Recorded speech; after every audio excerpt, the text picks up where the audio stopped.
நோயாளியை இடம் மாற்றுதல், படுக்கையில் பெட்டில் இருந்து ஸ்ட்ரெச்சருக்கு மாற்றுதல், transferring a patient from bed to stretcher. General duty assistant GDA சில காரணங்களால் மருத்துவமனையில் அனுமதிக்கப்பட்ட நோயாளிகளை வெவ்வேறு டிபார்ட்மெண்ட்டுக்கு மாற்ற வேண்டியுள்ளது. நோயாளியால் தானாக நடக்க முடியாவிட்டால் மருத்துவரின் ஆலோசனையின்படி வீல்சேர், சக்கர நாற்காலி அல்லது ஸ்ட்ரெச்சர் பயன்படுத்தப்படுகிறது. நோயாளியை பெட்டில் இருந்து ஸ்ட்ரெச்சருக்கும் பின்னர் ஸ்ட்ரெச்சரில் இருந்து பெட்டுக்கும் மாற்றுவது அவசியம்.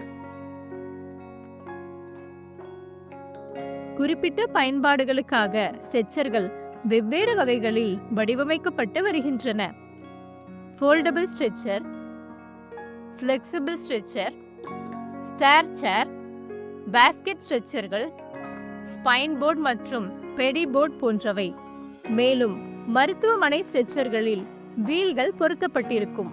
இப்போது நோயாளி பெட்டில் இருந்து ஸ்ட்ரெச்சருக்கு எவ்வாறு மாற்றப்படுகிறார் என்பதை பார்ப்போம். முதலில் கேஸ் ஷீட்டை பார்த்து அதில் குறிப்பிட்டிருக்கும் நோயாளிதான் மாற்றப்படுகிறாரா என்பதை உறுதிப்படுத்திக் கொள்ளவும். எந்த டிபார்ட்மெண்ட்டிற்கு நோயாளியை மாற்ற வேண்டுமோ அந்த டிபார்ட்மெண்ட்டின் இன்சார்ஜ் நர்ஸிடம் தெரிவிக்கவும். இடமாற்றத்திற்கான காரணம், அவரை எங்கு எப்படி மாற்றப்படுகிறார் என்பதை நோயாளி மற்றும் அவரது குடும்பத்தினருக்கு விளக்குங்கள்.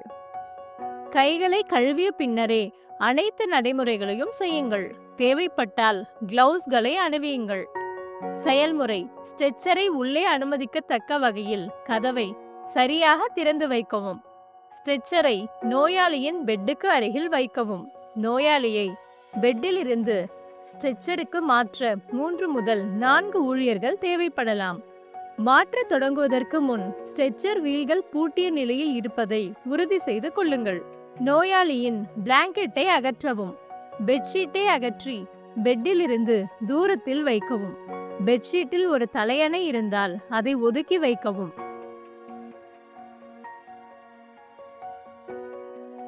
பெட் மற்றும் ஸ்ட்ரெச்சர் ஒரே உயரத்தில் இருப்பதை உறுதி செய்து அவற்றை முடிந்தவரை நெருக்கமாக கொண்டு வாருங்கள். ஒரு ஊழியர் நோயாளியின் தலைப்பக்கம், ஒருவர் கால் பக்கம், ஒருவர் இடுப்பு பக்கம் நிற்பார். பெட்டுடன் இணைக்கப்படாத ஸ்ட்ரெச்சரின் இன்னொரு பக்கத்தில் 4வது ஊழியர் நோயாளியின் இடுப்புக்கு நேராக இருக்குமாறு நிற்க வேண்டும். நோயாளியின் அடியில் இருக்கும் பெட்ஷீட்டை நேராக்கி அதை உங்கள் கைகளால் பிடித்துக் கொள்ளுங்கள். மற்ற ஊழியர்கள் தங்கள் இரு கைகளாலும் பெட்ஷீட்டை தங்கள் பக்கவாட்டில் பாதுகாப்பாக பிடிக்க வேண்டும். நோயாளியை ஸ்ட்ரெச்சருக்கு மாற்றி பெட்ஷீட்டை சரி செய்யவும். நோயாளி விழாமல் இருக்க ஸ்ட்ரெச்சரின் சைடு ரெயிலிங்ஸை இருபுறமும் உயர்த்தவும். நோயாளியின் கேஸ் ஃபைல், சலைன் மற்றும் யூரின் பேக் ஏதேனும் இருந்தால் அவற்றை ஸ்ட்ரெச்சருடன் பாதுகாப்பாக வைக்கவும்.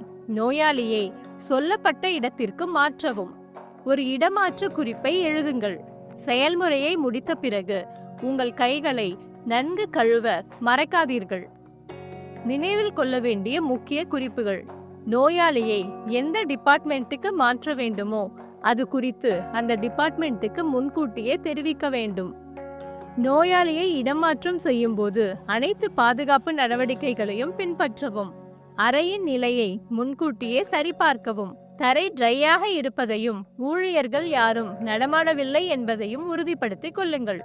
இடமாற்றம் செய்வதற்கு முன் நோயாளியின் எடை, வலி அல்லது ஏதேனும் பலவீனமான பாகங்கள் உட்பட நோயாளியின் நிலைமையை பற்றி அறிந்து கொள்ளவும்.